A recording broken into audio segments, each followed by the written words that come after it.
top pet peeve by far.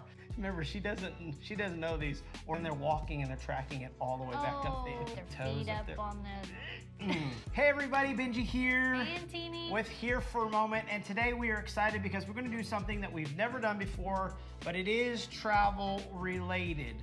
Just recently, we put out a video on our social media platforms, and we posed the question, what are the top pet peeves for flight attendants? Now, real quick, you're not a flight attendant. No. I'm not a flight attendant, but we do travel a lot and we are on the passenger side of things, and we want to make sure that we're not doing the things that make them mad. So what I'm going to do is we've gotten over 400 different comments from flight attendants all over the world, and these are some of their top pet peeves.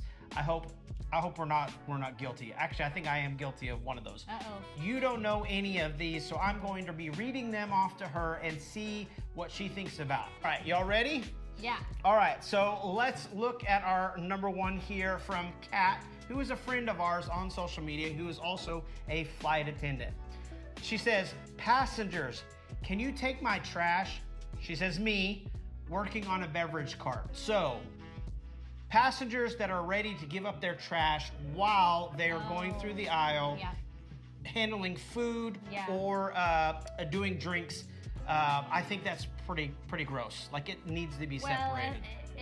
It's inconvenient. Like, where's the flight attendant gonna put your trash? There's not a trash can on that cart. It's beverages. So, so yeah, I get it. And I'm thinking through like the germ side of things. Like, I've had a few others that have said like they've just come onto the airplane and just handed trash while they're trying to do stuff. Like, it is their There's a trash can right there at the gate. I think there's a way that they can do it. But with the drink carts and food, they're handling stuff. They probably have gloves. They don't want to be cross-contaminating. To be fair, people probably see the cart and they just assume there's a trash can there, but they just don't think about it before they ask.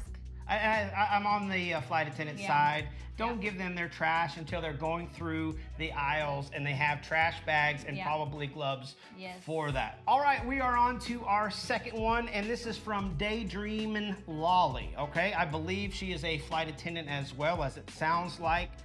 Here's what she said. 100% the amount of people that listen to reels, movies, music on speaker from their device. That includes FaceTime and calls. How inconsiderate and self-centered can you be? Top pet peeve by far. Yeah. All right, thoughts? Okay. Yeah, I agree. I mean, even like in public, when I'm at the grocery store or whatever, I hear people talk. Like if they're speaking quietly, that's one thing, but a lot of these people are over the top, and like, we don't want to listen to your conversation. And sometimes, throwing profanities in there because they're used to it, but especially people with kids. So yeah, I get it. Yeah, I get it. Especially at 38,000 feet, you're in a tube, a plane flying. Just be considerate of that. But playing music, not having your earbuds in, let's not do that. Also, I know our kids had one out one time, and then the flight attendant just said, hey, can you put those headphones in? And we did, because I get it. Like, nobody else wants to hear what you're watching, your music. And so, again, on the side of the flight attendant, make sure your headset's on, headphones. We have capability of doing that. Don't be inconsiderate and letting everybody else on the plane hear FaceTime. My goodness. Yeah. Like that, just wait till you're off the plane. All right, on to 3. Tina, are you ready? Okay. This is also another follower on our channel, Nennis Smiles, who's a friend of ours. Not really annoying, but grosses me out when they go to the bathroom barefoot, or remember, she doesn't know these, or only even in socks. So going into the lavatory, for one with socks, like I guess some long flights you can kind of get socks that are given to you by the airlines, but people just walking in there with socks, but even worse, barefoot on the lavatory. Again, I think people just don't think about it. Yeah. They just... Because they're not cleaning when they come back out too. And then with the turbulence of, Well, there's stuff everywhere. That's it. And then they're walking and they're tracking it all the way back up the aisle. Carpet. Oh my goodness. So, Nina Smiles, we are with you on that one. Put your shoes on, slippers. That leads me to another thing, and I'm not even sure we have in those, but probably should keep some form of footwear on at all times, or if you're just in your seat, maybe the socks that they provide for you. I've seen those videos where people take their shoes and socks off and put their feet up on the... Yeah, that's gross, especially if they had just come from the bathroom, coming back in there, prop it up there. Even worse. Okay, we're again on the side of the flight attendant. All right, we are on our fourth one here. Jennifer Warner Jens said on our TikTok, please place all backpacks, purses, crossbody, etc. under the seat in front of you. Makes eye contact and puts the backpack in the overhead bin. All right, so they know the rules, like, you know, what they just said. Yeah. They have you put it in a place up in front of your feet, underneath the seat. And I think it's just defiant. They just look at you and be like, no, I'm gonna put this up in the overhead bin. Thoughts? Maybe they don't speak your language. Or maybe they're not a frequent flyer. They're not used to it. They figure, hey, and they don't understand. Yeah, because I think there has been some policies like where it's too big and it won't fit in. Yeah. So there's kind of that odd, not maybe understanding, hey, is this too big to fit underneath that? Yeah. But yeah, I know. But I'm sure there are those people out there that just are going to ignore what you say and do what they want to do. Yeah. Unfortunately. Yeah, but and there's just defiant people out there that just like, hey, I'm gonna do whatever I want to. I paid for this ticket, but don't do that. If you can fit if it can fit underneath the seat in front of you, put it under there, and leave some space in the overhead bins for those that actually have bags that size. Okay. All right, this is 5 teen. I actually had a little debate with some of the flight attendants on this, because I think there is some wiggle room on allowing this, but then again, I'm not a flight attendant. You can let us know down in the comments whether you agree or disagree. Shwana, come into our workspace, AKA galley, and try to stretch or hang out for a few. Sorry, but we are working or trying to eat a quick snack, and it is very small space. It's not your yoga zone, and then it's a wink, okay? So what do you think? Okay, I see on short flights that this is inappropriate. I mean, there's no need for, if your flight's only 3 hours long, you don't need to get up and go back and stretch, unless you had some sort of health condition that requires you to do so. Long haul flights, I see it all the time. Yes. There's plenty of space. On those big airplanes, you have plenty of space to do any kind of stretching. I mean, of course, within reason. Sure, you're not doing like a marathon back there. Depending on what kind of flight we're talking about, what size airplane we're talking about. And that was my thinking as well. And I got some from most of the people that were saying absolutely not were those flight attendants that were on small body aircraft. So it's shorter flights. And so I get it. You don't need to be back there again unless you have health issues.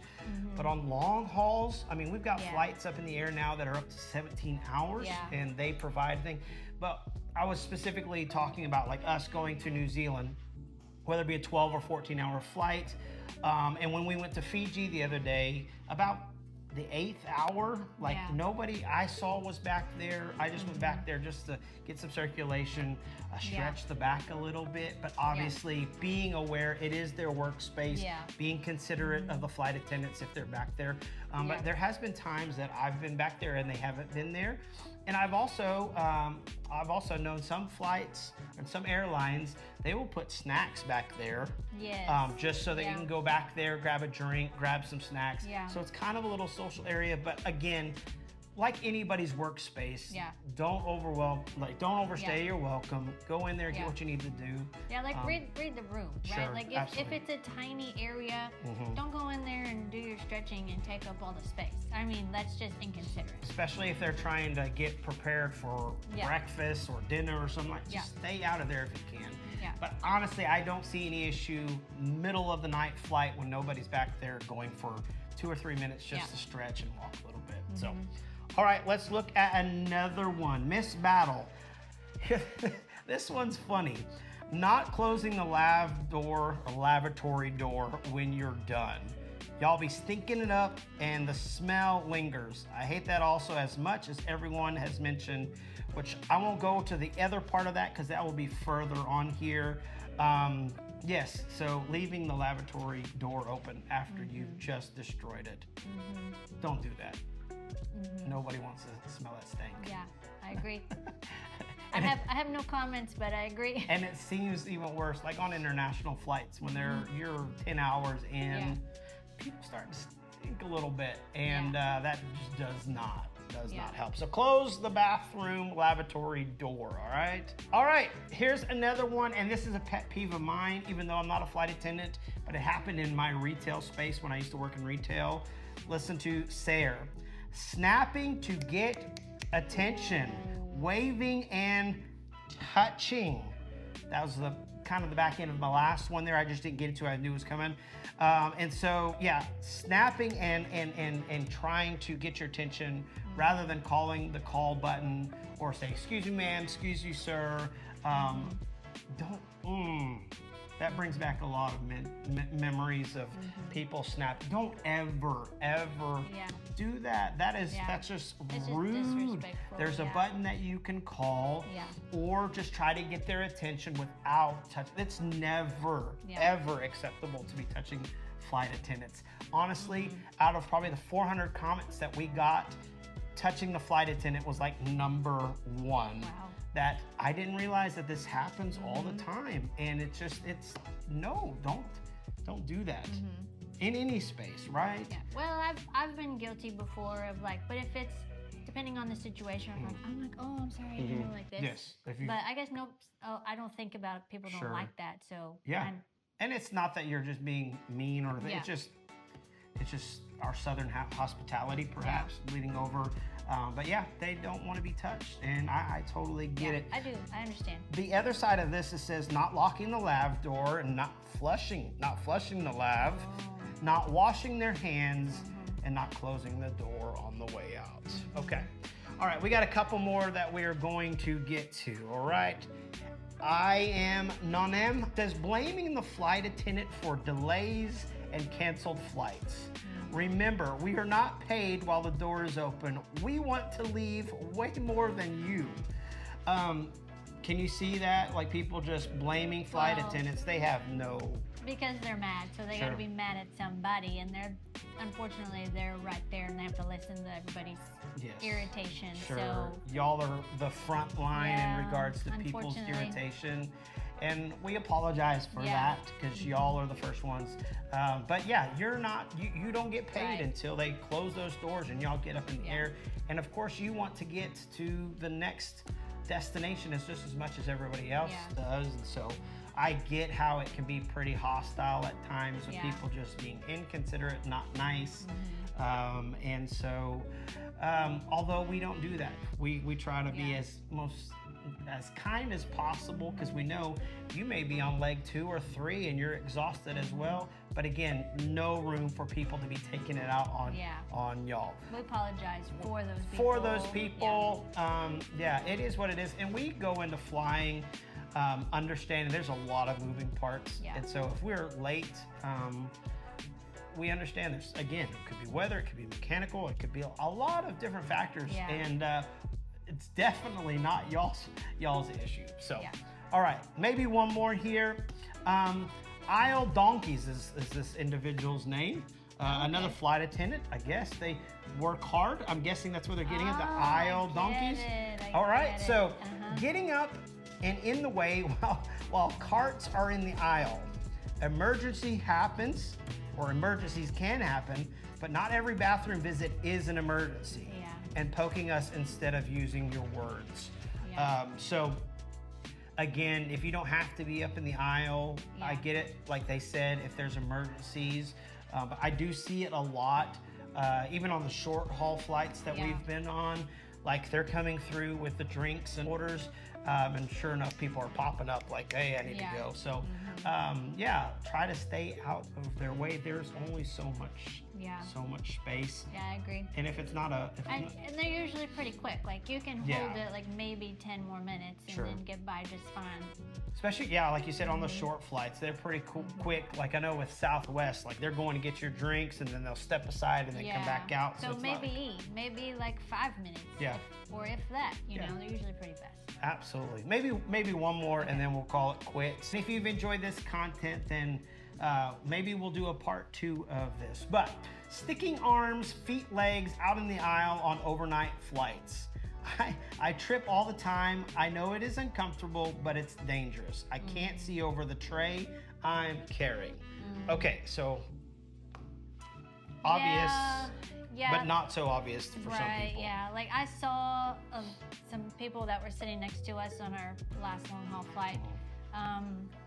The girl had her legs, she was like a teenage girl, maybe young adult, legs sticking out in the aisle. All the way across. Yeah. Maybe she just fell asleep and ended up that way. But yeah, I could see how that would be a big problem. And as overnight flights, those cabins, I mean, they get dark, really dark. And so I can see how a flight attendant carrying drinks or carrying something from one side of the cabin to the other, I can see how it could be dangerous.